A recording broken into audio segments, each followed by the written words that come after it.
नमस्कार, सूजिस के खास कार्यक्रम हमारे सीएम में आपका स्वागत है। मैं हूं आपके साथ प्रियंका सक्सेना।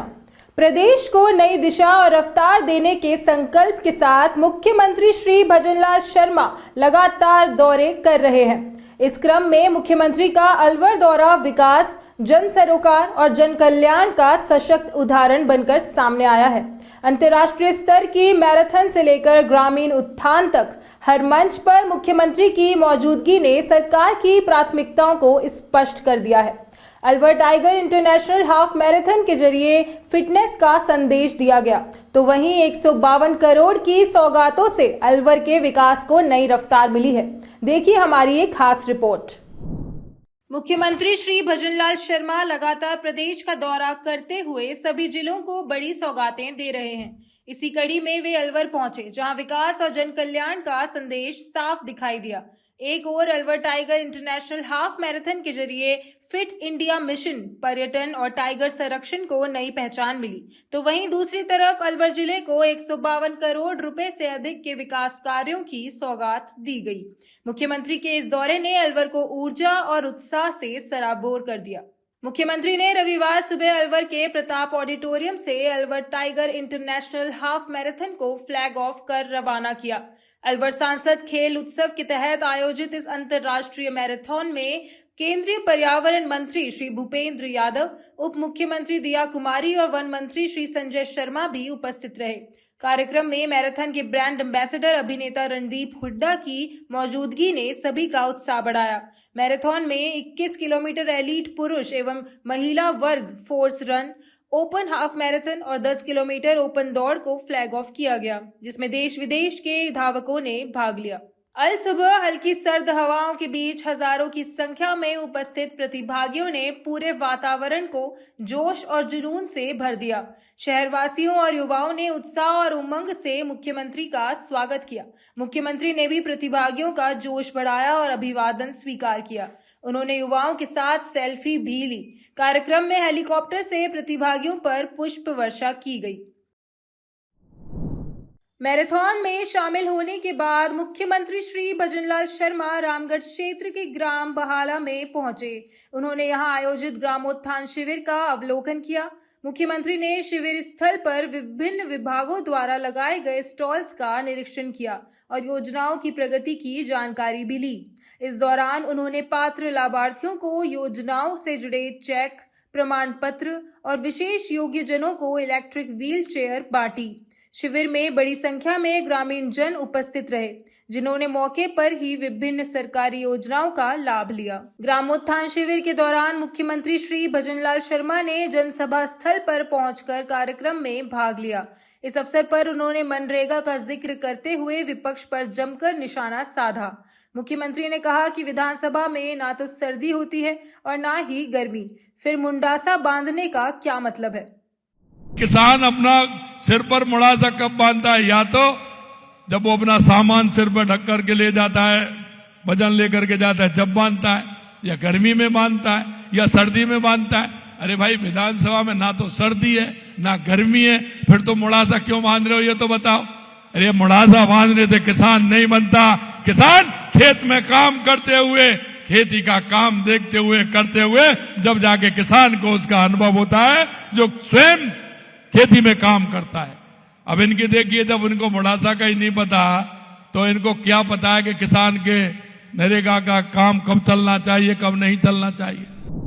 मुख्यमंत्री ने समारोह में 152 करोड़ रुपए से अधिक के विकास कार्यों का लोकार्पण और शिलान्यास किया। इन विकास कार्यों में शिक्षा, स्वास्थ्य, ऊर्जा, सड़क, जलापूर्ति और अन्य बुनियादी सुविधाओं से जुड़े प्रोजेक्ट्स शामिल रहे। कार्यक्रम के दौरान मुख्यमंत्री ने रामगढ़ क्षेत्र में मिनी सचिवालय खोलने की भी घोषणा की। उन्होंने कहा कि इससे स्थानीय स्तर पर प्रशासनिक कार्यों में सुविधा मिलेगी। मुख्यमंत्री श्री भजनलाल शर्मा ने पेपर लीक को लेकर भी विपक्ष पर जमकर निशाना साधा। उन्होंने कहा कि हमारी सरकार ना पर्ची की है ना खर्ची की। अपने बच्चों से कहिए कि वे मन लगाकर पढ़ाई करें, युवाओं को पूरा मौका मिलेगा। क्या आप अपने बच्चों को कहिए मन लगा के पढ़ें। हमारी सरकार ना पर्ची की है ना खर्ची की है, ईमानदारी के साथ पूरी तरह से हमारे युवाओं को मौका मिलेगा। किसी भी तरह की कोई चिंता करने की जरूरत नहीं है। मैं आपसे ये भी कहना चाहता हूं कि सभी को नौकरी नहीं मिल सकती है, आप भी जानते हैं, हम भी जानते हैं। लेकिन मैं एक बात और कहना चाहता हूं, हमने राइजिंग राजस्थान किया है पहली साल ही, उसमें 35 लाख करोड़ के एमओयू हुए, 8 लाख करोड़ के जमीन पर उतरे हैं। हमारे युवाओं से कहना चाहता हूं, हमने एक पॉलिसी लेकर के आए हैं, युवा पॉलिसी। उस पॉलिसी के आधार पर हम आपको लोन भी देंगे और वो भी बिना ब्याज का देंगे। मेरे युवा साथियों, आप नौकरी लेने वाले नहीं, नौकरी देने वाले भी बनिए, जिससे कि आप नौकरी दे सकें और अपना व्यवसाय चला सकें। हमारी सरकार युवा, किसान, महिला, मजदूर के साथ पूरी तरह से खड़ी है। कार्यक्रम में केंद्रीय पर्यावरण मंत्री श्री भूपेंद्र यादव भी मौजूद रहे। उन्होंने भजनलाल सरकार की तारीफ करते हुए रामगढ़ के हर आदमी को प्रभावित करने वाले 3 कामों की जानकारी दी। उन्होंने कहा कि पिछली सरकार में व्यक्ति देखकर पंचायतें बनाई जाती थी, लेकिन इस बार पंचायत परिसीमन बिना किसी भेदभाव के हुआ है। मैं 3 काम तो कह सकता हूं जो रामगढ़ में हर आदमी को प्रभावित करते हैं। पहला, मुख्यमंत्री जी, रामगढ़ में कांग्रेस के शासनकाल में आदमी को देख करके पंचायत बनाई जाती थी, और इस बार जो पंचायत का परिसीमन आपने किया है, बिना किसी भेदभाव के किया है। 25 नई पंचायत समिति बनी है, पंचायत बनी और एक पंचायत समिति बनी है, और उसका एक परिणाम होने वाला है।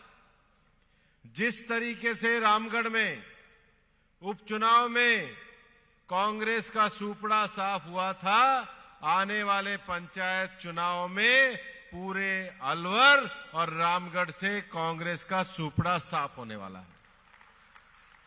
हम ये जानते हैं, कांग्रेस के लोगों ने अपने पाप छुपाने के लिए यहां पर एक आंदोलन खड़ा किया, और आंदोलन भी कहां किया? जिस अरावली में मैंने और संजय जी ने 10,000 पेड़ लगाए, कांग्रेस वालों ने तो बाम्बोली से लेकर के रामगढ़ के बहुत सारे गांव साक्षी है, उन गांव में किस तरीके से इल्लीगल माइनिंग किया गया। आज मुख्यमंत्री जी, आपका प्रशासन बहुत मुस्तैदी के साथ उसको रोकने में लगा हुआ है। मैं आपको बधाई देना चाहता हूं। इनने न जाने कौन कौन से नाम बोले, अलवर में एक हंगामा मचाया, इनको पेड़ की छांव भी वहां मिली जो पेड़ मैंने और संजय जी ने लगाए थे। आदमी इन्होंने कहे इतने आएंगे, आदमी 400 आए।